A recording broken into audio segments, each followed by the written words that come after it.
50 Years in the Church of Rome, Chapter 32.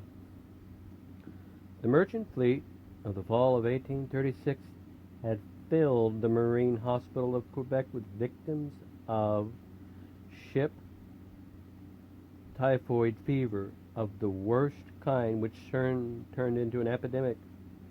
Within the walls of the institution, Mr. Glackmeyer, the superintendent, with two of his attending doctors and the majority of the servants, were swept away during the winter of the months. I was, in the spring of 1837, almost the only one spared by that horrible pest. In order not to spread terror among the citizens of Quebec, the physicians and I had determined to keep that a secret. But at the end of May, I was forced to reveal to Bishop Signy of Quebec, for I felt in my whole frame the first symptoms of that merciless disease. I prepared myself to die, as very few who have been attacked by it had escaped. I went to the bishop, told him the truth about the epidemic, and requested him to appoint a priest immediately as a chaplain in my place, for I added, I feel the poison running through my veins, and it is very probable that I have not more than 10 or 12 days to live. The young Monsieur d'Estimanville was chosen, and though I felt very weak, I thought it was my duty to initiate him in his new and perilous work. I took him immediately to the hospital, where he had never been before, and when a few feet from the door, I said, My young friend, it is my duty to tell you that there is a dangerous epidemic raging in that house since last fall. Nothing has been able to stop it. The superintendent, 2 physicians, and most of the servants have been its victims. My escape till now is almost miraculous, but these last 10 hours I feel the poison running through my whole body. You are called by God to take my place, but before you cross that threshold of that hospital, you must make the generous sacrifice of your life, for you are going on the battlefield from which only a few have come out with their lives. The young priest turned pale and said, Is it possible that such a deadly epidemic is raging where you're taking me? I answered, Yes, my dear young brother. In fact, I consider it my duty to tell you not to enter that house if you are afraid to die. A few minutes of silence followed, and it was a solemn silence indeed. He then took his handkerchief and wiped away some big drops of sweat which were rolling from his forehead onto his cheeks, and said, Is there a more holy and desirable way of dying than in ministering to the spiritual and temporal wants of my brethren? No. If it is the will of God that I should fall while fighting at this post of danger, I am ready. Let his holy will be done.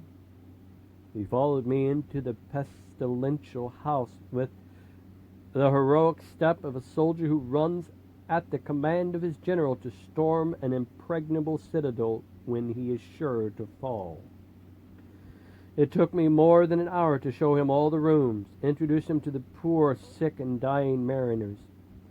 I felt then so exhausted that 2 friends had to support me on my return to the parsonage of St. Roch. My physicians were immediately called. One of them, Dr. Rousseau, is still living, and soon pronounced my case so dangerous that 3 other physicians were called in consultation. For 9 days I suffered the most horrible tortures in my brains and the very marrow of my bones, from the fever which so devoured my flesh as to seemingly leave but the skin. On the 9th day, the physicians told the bishop who had visited me that there was no hope of my recovery. The last sacraments were administered to me, and I prepared myself to die as taught by the Church of Rome. The 10th day, I was absolutely motionless and not able to utter a word. My tongue was parched like a piece of dry wood. Though the terrible ravage on the whole system, my very eyes were turned inside their orbits. The white part only could be seen. No food could be taken from the beginning of the sickness, except a few drops of cold water which were dropped through my teeth with much difficulty. But though all my physical faculties seemed dead, my memory, intelligence, and soul were full of life, and acting with more power than ever. Now and then, in the paroxysms of fever, I used to see awful visions. At one time suspended by a thread at the top of a high mountain, with my head down over the bottomless abyss, another surrounded by the merciless enemies, whose daggers and swords were plunged through my body, but these were short duration, though they have left such an impression on my mind that I still remember the minutest detail. Death had at first no terror for me. I had done, to the best of my ability, all that my church had told me to do to be saved. I had every day given my last cent to the poor, fasted, done penitence enough almost to kill me, made my confessions with the greatest care, and sincerely preached with such zeal and earnestness as to fill whole city with admiration. My pharisaical virtues and holiness, in a word, were such a glaring and deceptive character, and my ecclesiastical superiors were so taken by them, that they made the greatest efforts to persuade me to become the first bishop of Oregon and Vancouver.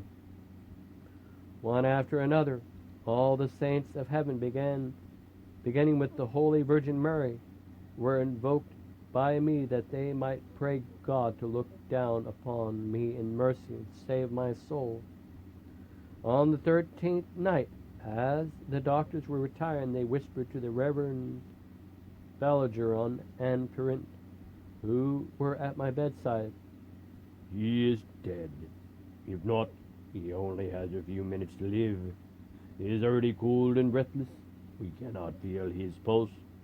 Though these words had been said in a very low tone, they fell upon my ear as a peal of thunder. The two young priests who were my devoted friends filled the room with such cries that the curate and the priest, who had gone to rest, rushed to my room and mingled their terrors with their cries. The words of the doctor, "He's dead," were ringing in my ears as the voice of a hurricane. I suddenly saw that I was in danger of being buried alive. No words can express a sense of horror I felt at the idea. The cold, icy wave began to move slowly, but it seemed to me with an irresistible force, from the extremities of my feet and hands towards the heart, as the first symptoms of death approached. At that moment I made a great effort to see what hope I might have of being saved, invoking the help of the Blessed Virgin Mary. With lightning rapidity, a terrible vision struck my mind. I saw all my good works and the penitences in which my church had told me to trust for salvation in the balance of the justice of God. These were in one side of the scale and my sins on the other. My good works seemed as only a grain of sand compared to the weight of my sins. The awful vision entirely destroyed my false and pharisaical security, and filled my soul with an unspeakable terror.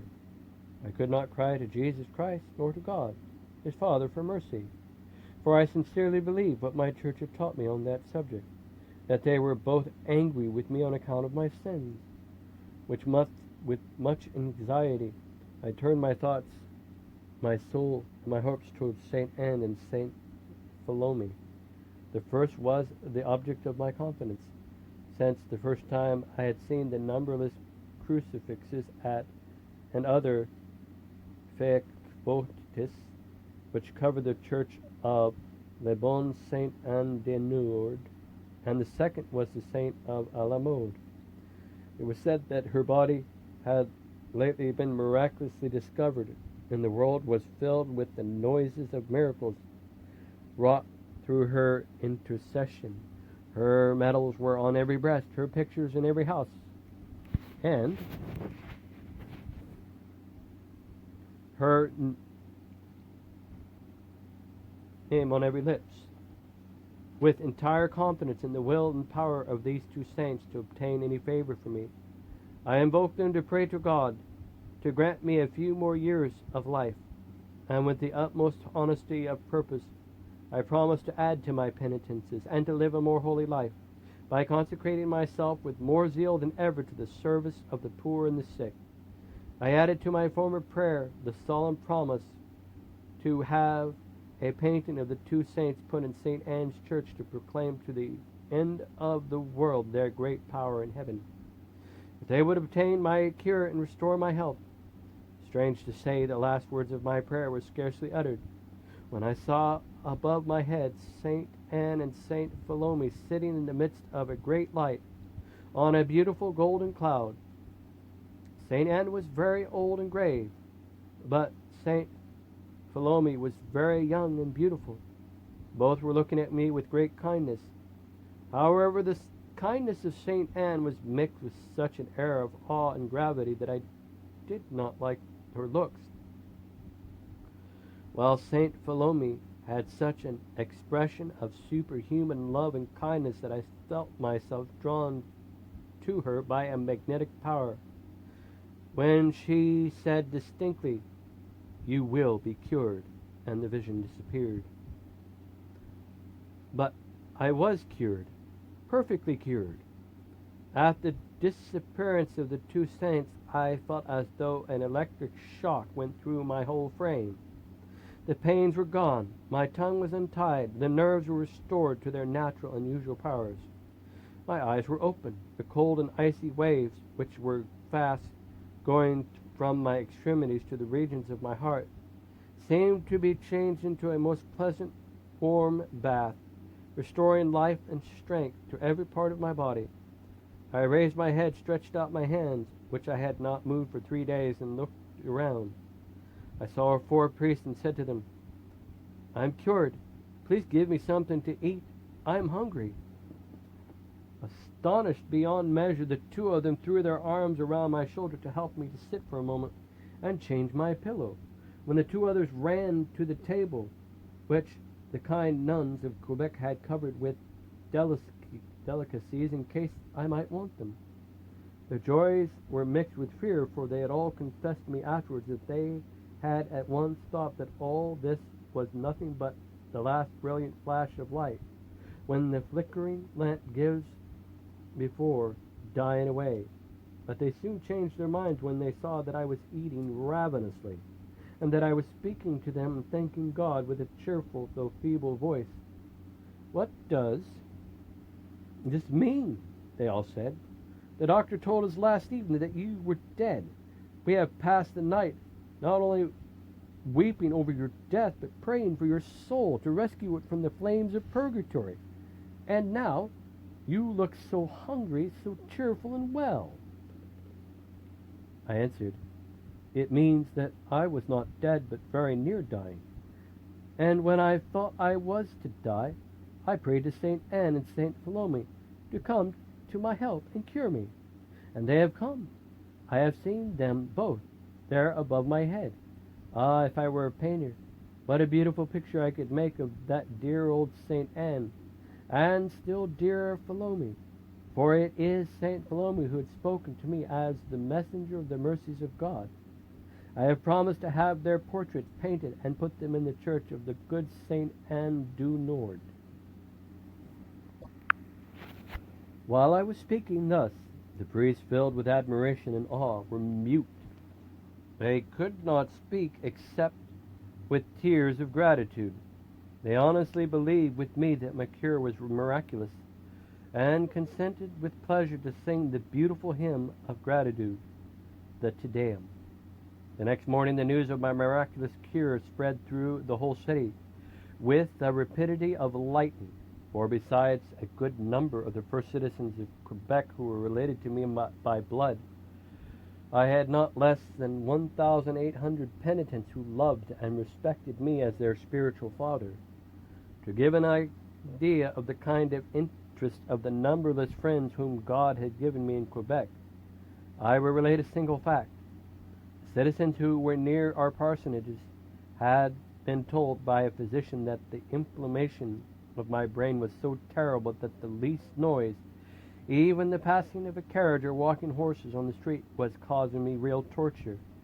They immediately covered all the surrounding streets with several inches of straw to prevent the possibility of any more noise. The physician, having heard of my sudden cure, hastened to come and see what it meant. At first they could scarcely believe their eyes. The night before they had given me up for dead, after 13 days suffering from the most horrible and incurable of diseases. And there I was, the very next morning, perfectly cured. No more pain, not the least remnant of fever. All the faculties of my body and mind perfectly restored. They minutely asked me all the circumstances connected with the strange, unexpected cure. And I told them simply but plainly, at the very moment I expected to die, I had fervently prayed to St. Anne and St. Philomene, and how they had come and spoken to me and cured me.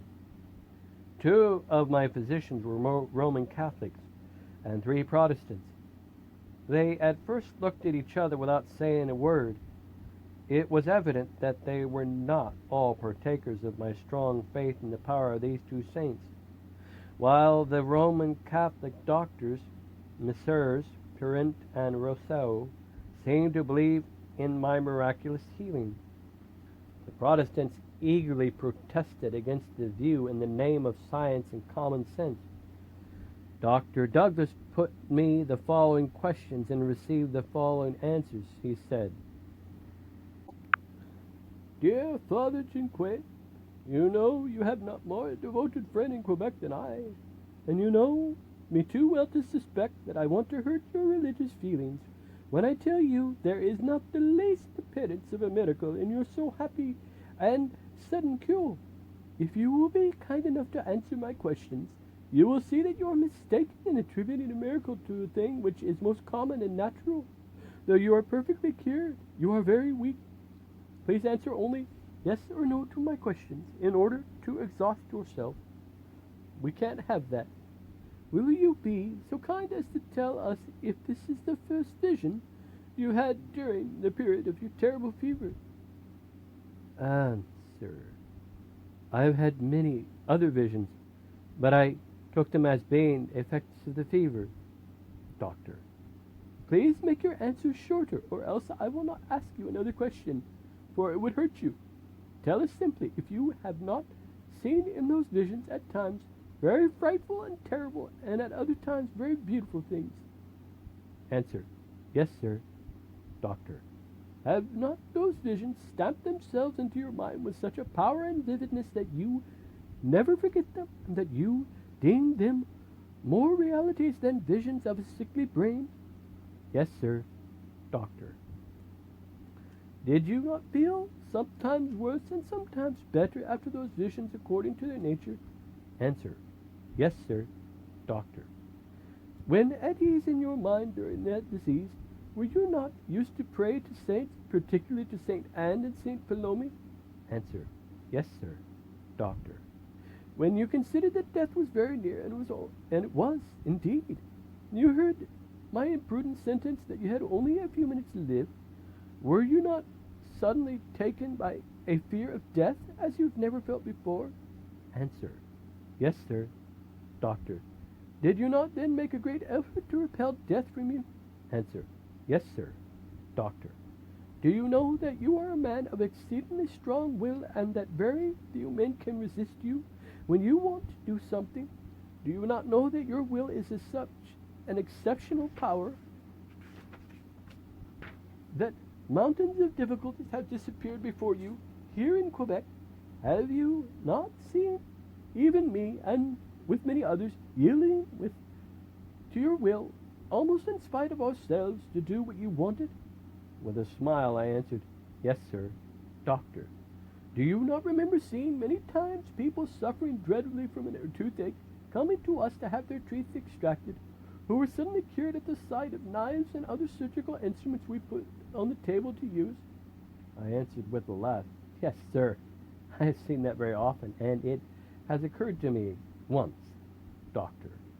Do you think there is a supernatural power, then, in the surgical implements, and those sudden cures of the toothache were miraculous? Answer: No, sir. Doctor: Have you not read the volume of medical dictionary I lent you on typhoid fever, where several cures exactly like yours are reported? Answer: Yes, sir. Then, addressing the physicians, Dr. Douglas said to them, We must not exhaust our dear Father Cinque. We are too happy to see him full of life again. But from his answers you will understand that there is no miracle here. His happy and sudden cure is very natural and common thing. That vision was what we call a turning point of the disease, when the mind is powerfully bent on something very exciting object, when the mysterious thing of which we know so little as yet, called the will, the spirit, the soul, fights as a giant against death, in which the battle, pains, diseases, and even death are put to flight and conquered. My dear Father Cinque, from your own lips we have it. You have fought last night the fever, approaching death as a giant. No wonder you won the victory. I confess it is a great victory. I know it is not the first victory you have gained, and I am sure it will not be the last. It is surely God who has given you that irrepressible will. In that sense only does your cure come from him. Continue to fight and conquer as you have done last night, and you will live a long life. Death will long remember its defeat of last night, and will not dare approach you any more, except when you will be so old that you will ask it to come as a friend, to put an end to the miseries of this present life. Goodbye. And with friendly smiles, all the doctors pressed my hand and left, just as the Bishop and curate of Quebec, Monsieur Bellegeron, my confessor, were entering the room. An old proverb says, There is nothing so difficult as to persuade a man who does not want to be persuaded. Through the reasoning and kind words of the doctor ought to have been gladly listened to by me. They had only bothered me. It was infinitely more pleasant, and it seemed then more agreeable to God, and more according to my faith in the power of the saints in heaven, to believe that I had been miraculously cured. Of course, the bishop, and with his coadjutor, and my Lord Turgeon, as well as my confessor, with the numberless priests and Roman Catholics who visited me during my convalescence, confirmed me in my views. The skillful painter, Mr. Plemon, recently from Rome, was called and painted at the price of $200 the tableau I had promised to the church, put in the church of St. Anne de Nord. It was one of the most beautiful and remarkable paintings of that artist, who had passed several years in the capital city of fine arts in Italy, where he had gained a very good reputation for his ability. 3 months after my recovery, I was at the parsonage of the curate of St. Anne, the Reverend Mr. Ranzavels, a relative of mine. He was about 65 years of age, very rich, and had a magnificent library. When young, he had enjoyed the reputation of being one of the best preachers in Canada. Never had I been so saddened and scandalized as I was by him on this occasion. It was evening when I arrived with my tableau. As soon as we were left alone, the old curate said, "Is it possible, my dear young cousin, that you will make such a fool of yourself tomorrow? That so-called miraculous cure is nothing but naturo suprema vis, as the learned of all ages have called it. Your so-called vision was a dream of your sickly brain. It generally occurs in the moment of the supreme crisis of the fever.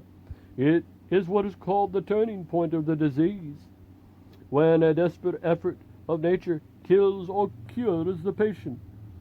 As for the vision of that beautiful girl you call Saint Salome, who had done you so much good, Is she not the first girl, surely, who has come to you in your dreams and done you good?" At these words he laughed so heartily that I feared he would split his sides. Twice he repeated this unbecoming joke. I was at first so shocked at this unexpected rebuke, which I considered as bordering on blasphemy, that I came very near taking my hat without answering a word to go and spend the night at his brother's. But after a moment's reflection, I said to him, "How can you speak with such levity on so solemn a thing? Do you not believe in the power of the saints, who, being more holy and pure than we are, see God face to face, speak to him, and obtain favors which he would refuse us rebels? Are you not the daily witness of the miraculous cures wrought in your own church under your very own eyes? Why, those thousands of crutches which literally cover the walls of your church?" My strong credulity and the earnestness of my appeal to the daily miracles of which he was the witness, and above all the mention of the numberless crutches suspended all over the walls of his church, brought again from him such a Homeric laugh that I was disconcerted and saddened beyond measure. I remained absolutely mute. I wish I had never come into such company. When he had laughed to me at his heart's content, he said, "My dear young cousin, you are the first one to whom I shall speak in this way. I do it because, first, I consider you a man of intelligence and hope you will understand me. Secondly, because you are my cousin. You are one of those idiotic priests, real blockheads, who form the clergy today, or were you a stranger to me, I would let you go your way and believe in those ridiculous, degrading superstitions of our poor, ignorant, and blind people. But I know you from your infancy, and I have known your father, who was one of my dearest friends. The blood which flows in your veins passes thousands of times every day through my heart. You are very young, and I am old. It is a duty of honor and conscience in me to reveal to you a thing which I thought better to keep till now, a secret between God and myself. I have been here more than 30 years. Through our country is constantly filled with the noise of the great and small miracles wrought in my church every day. I am ready to swear before God and to prove to any man of common sense that not a single miracle has been wrought in my church since I have come here. Every one of the facts given to the Canadian people as a miraculous cure are sheer impositions and hypocrites, deceptions, the work of either fools or the work of skillful impostors, whether priest or layman. Believe me, my dear cousin, I have studied carefully the history of all those crutches. 99 out of 100 have been left by poor, lazy beggars who at first thought with good reason that by walking from door to door with one or two crutches, they would create more sympathy, bring more into their purses. For how many will indignantly turn out of doors a lazy, strong, healthy beggar, who will feel great compassion and give largely to a man who is crippled, unable to work, and forced to drag himself painfully on crutches? Those crutches are then passports from door to door. They are the very keys to open both the hearts and purses. But the day comes when the beggar has bought a pretty good farm with his stolen alms, or when he is really tired, disgusted with his crutches, and wants to get rid of them. How can he do that without compromising himself? By a miracle. Then he will sometimes travel again hundreds of miles from door to door, begging as usual. But this time he asked the prayers of the whole family, saying, "I am going to the good Saint Anne de Nord to ask her to cure my leg, or legs. I hope she will cure me, as she has cured so many others. I have great confidence in her power. Each one gives twice, nay, 10 times as much as before to the poor cripple, making him promise that if he is cured, he will come back and show himself, that he may bless the good Saint Anne with them. When he arrives, he gives me sometimes $1, sometimes $5 to say masses for him. I take the money, for I would be a fool to refuse it when I know that his purse has been so well filled. During the celebration of the Mass, when he receives communion, I hear generally a great noise, cries, "A miracle, a miracle!" The crutches are thrown on the floor, and the cripple walks as well as you or I. And the last act of that religious comedy is the most lucrative one, for he fulfills his promise of stopping at every house he has ever been sent with his crutches. He narrates how he was miraculously cured, how his feet and legs became suddenly all right. Tears of joy and admiration flow from eye to eye. The last cent of that family is generously given to the impostor, who grows rich at the expense of his dupes. This is the plan, but the true story of the 99 out of 100 of cures wrought in my church. The 100th is upon people as honest, but pardon me the expression, as blind and superstitious as you are. They are really cured, for they are really sick, but their cures are the natural effects of the great effort of will. It is the result of a happy combination of natural causes which work together on the frame and kill the pain, expel the disease, and restore the health. Just as I was cured of a most horrible toothache some years ago, in the paroxysm I went to the dentist and requested him to extract the affected tooth. Hardly had his knife and other surgical instruments come before my eyes, then the pain disappeared. I quietly took my hat and left, bidding a hearty goodbye to the dentist, who laughed at me every time we met to his heart's content. One of the weakest points of our religion is in the ridiculous, I venture to say diabolical miracles performed and believed every day among us, with so-called relics and bones of saints. But don't you know that for the most part those relics are nothing but chickens or sheep bones?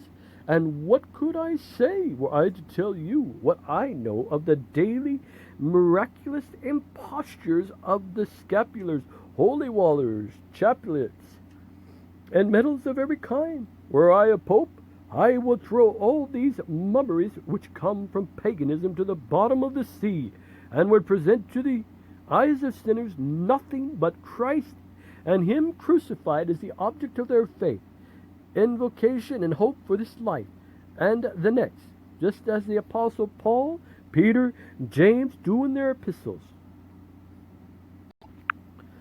I cannot repeat here all that I heard that night from the old relative against the miracles, relics, scapulars, purgatory, false saints, ridiculous practices of the Church of Rome.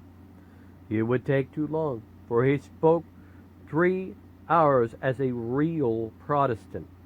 Some of what he said seemed to me according to common sense, but as it was against the practices of my church and against my personal practices, I was exceedingly scandalized and pained, and not at all convinced.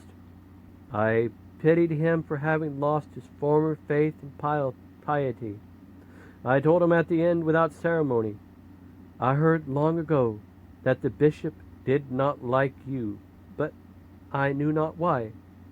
However, if they could hear what you think and say here about the miracles of St. Anne, they would surely interdict you. Will you betray me," he added, And will you report our conversation to the bishop? No, my cousin, I replied. I would prefer to burn to ashes. I will not sell your kind of hospitality for trader's money. It was 2 o'clock in the morning when we parted to go to our sleeping rooms. But that night was again a sleepless one to me. Was it not too sad and strange for me to see that old and learned priest was secretly a Protestant? The next morning, the crowds began to arrive by hundreds, but by thousands from the surrounding parishes. The channel between Les Isles d'Orléans and St. Anne was literally covered with boats of every size, laden with men and women who wanted to hear from my own lips the history of my miraculous cure and see, with their own eyes, the picture of the two saints who had appeared to me. At 10 a.m., more than 10,000 people were crowded inside and outside the walls of the church. No words can give an idea of my emotion, and in the emotion of the multitude, after telling them in a single and plain way what I then considered a miraculous fact, I disclosed the picture and presented it to their admiration and worship. There were tears rolling on every cheek and cries of admiration and joy from every lip. The picture represented me dying in my bed of suffering, and the two saints seen at a distance above me, stretching their hands out as if to say, "You will be cured." It was hung on the walls in a conspicuous place where thousands and thousands have come to worship it from that day to the year 1858, when the curate was ordered by the bishop to burn it, for it had pleased our merciful God that very year to take away the scales which were on my eyes and show me his saving light. And I had published all over Canada my terrible though unintentional error in believing in that false miracle. I was so honest in my belief in a miraculous cure, and the apparition of the two saints had left such a deep impression on my mind that I confess it to my shame. The first week after my conversion, I very often said to myself, how is it that I now believe that the Church of Rome is false, when such a miracle has been wrought on me as one of her priests? But our God, whose mercies are infinite, knowing my honesty when a slave of popery, was determined to give me this full understanding of my errors. In this way, about a month after my conversion in 1858, I had to visit a dying Irish convert from Romanism, who had caught in Chicago the same fever which so nearly killed me at the Marine Hospital of Quebec. I again caught the disease, and during 12 days passed through the same tortures and suffered the same agonies as in 1837. But this time I was really happy to die, because there was no fear for me to see the good works as a grain of sand in my favor, and the mountains of my iniquity against the balance of my God against me. I had just given up my pharisaical holiness of old. It was no more in my good works, my alms, my penitences, my personal efforts. I was trusting to be saved. It was in Jesus alone. My good works were no more put by me in balance of the justice of God to pay my debts and to appeal for mercy. It was the blood of Jesus, the Lamb slain from the foundation of the world for me, which was in the balance. It was the tears of Jesus, the nails, the crown of thorns, the heavy cross, the cruel death of Jesus only, which was there to pay for my debts and to cry for mercy. I had no fear then, for I knew that I was saved by Jesus, and that salvation was a perfect act of his love, his mercy, and his power. Consequently, I was glad to die. But When the doctor had left me on the 13th day of my sufferings, saying the very same words of the doctors of Quebec, he had only a few minutes to live, if he be not dead already, the kind friends who were around my bed filled the room with their cries. Although for 3 or 4 days I had not moved a finger, said a single word, or given any sign of life, I was perfectly conscious. I had heard the words of the doctor, and I was glad to exchange the miseries of this short life for the eternity of glory, which my Savior had bought for me. I only regretted to die before bringing more of my dear countrymen out of the idolatrous religion of Rome, and from the lips of my soul I said, Dear Jesus, I am glad to be with thee just now, but if it be thy will to let me live a few years more, that I may spread the light of the gospel among my countrymen, grant me to live a few more years more, and I will bless thee eternally with my converted countrymen for thy mercy. This prayer had scarcely reached the mercy seat when I saw a dozen bishops marching towards me, sword in hand, to kill me. As the first sword raised to strike was coming down to split my head, I made a desperate effort to wrench it from the hand of my would-be murderer, struck such a blow on his neck that his head rolled on the floor. The second, third, and fourth, and so on to the last, rushed to kill me, but I struck with such terrible blows on the necks of every one of them that 12 heads were rolling on the floor and swimming in a pool of blood. In my excitement, I cried to my friends around me, Do you not see the heads rolling and the blood flowing on the floor? And suddenly I felt a kind of electric shock from head to foot. I was cured, perfectly cured. I asked my friends for something to eat. I had not taken food for 12 days, and with tears of joy and gratitude to God, they complied with my request. This last was not only the perfect God, not only the perfect cure of the body, but it was a perfect cure to the soul. I understood then clearly that the first was not more miraculous than the second. I had a perfect understanding of the diabolical forgeries and miracles of Rome. It was in both cases. I was not cured or saved by saints, the bishops, or the popes, but by my God through his Son, Jesus Christ. The end of chapter 32, 50 years in the Church of Rome.